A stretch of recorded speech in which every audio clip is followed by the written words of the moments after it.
What is corned beef? Well, corned beef is defined as beef cured or pickled in brine, and brine is salt water.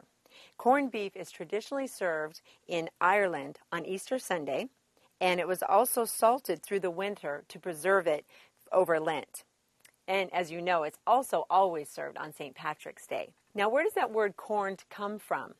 Well, according to the Food Safety and Inspection Service of our very own Department of Agriculture, the name comes from Anglo-Saxon times before refrigeration. In those days, the meat was dry cured in coarse corns of salt. That's where the word corned comes from, corns of salt. The term corned beef can denote different styles of brine, cured beef, depending on the region.